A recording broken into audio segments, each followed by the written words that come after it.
Some of the best chefs in the business were on hand at the State Fair, Virginia, showing off their latest concoctions and raising money for good causes.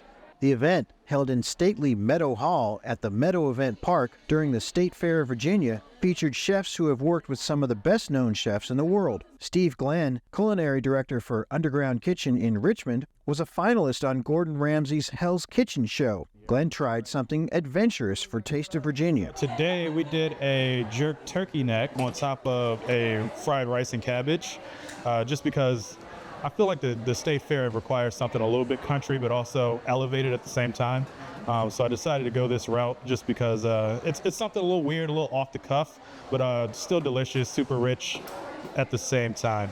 Tanya Cawthon has also been under the Klieg lights of television as a winning contestant on the Food Network's Chopped program in 2017. We have a grass-fed Wagyu haunch of beef that we slow roasted, and we've paired it with a sunshine potato salad and a pepper compote. Beef and potatoes is a pretty classic combination, and not really knowing what my crowd was going to be, it would be a pretty safe crowd pleaser. And the fun thing is everything on the plate is from a local farm except for my celery, my parsley. So part of it was trying to completely represent the Taste of Virginia. Rio, Virginia's own celebrity chef Tammy Brawley also returned to the event for a second year. We have got cold cucumber soup, and it has goat cheese in it, and buttermilk, and cilantro, and some lime juice, and some white pepper. Blended up, and then serve it chilled, and then we've got grilled bread. We've got baguettes from the Flower Garden Bakery. Our goat cheese came from Rasbourne Farms, and our buttermilk came from Richland Dairy. Speaking of Richland Dairy, Coley Drinkwater was on hand serving some of Richland's famous ice cream. We have strawberry ice cream, chocolate fudge brownie ice cream, pumpkin praline cheesecake, which is one of our seasonal ice creams, vanilla, it's still the #1 seller, salty caramel, and then because eggnog season is here, we have samples of eggnog as well. Taste of Virginia began last year at the State Fair of Virginia and raised $20,000 that went to 3 ag-related organizations: Virginia Ag in the Classroom, Foundation for Agriculture, Innovation, and Rural Sustainability, and the State Fair Scholarship Fund. This was my brainchild last year.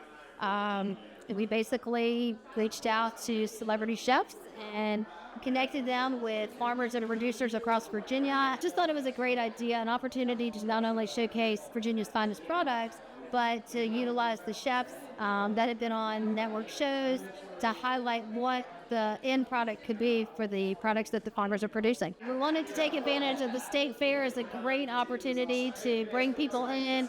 This particular facility is a great opportunity for those who don't normally get to come in and see the mansion. We looked at it as a foodie opportunity, a historic opportunity for those history buffs to come in and check out the mansion.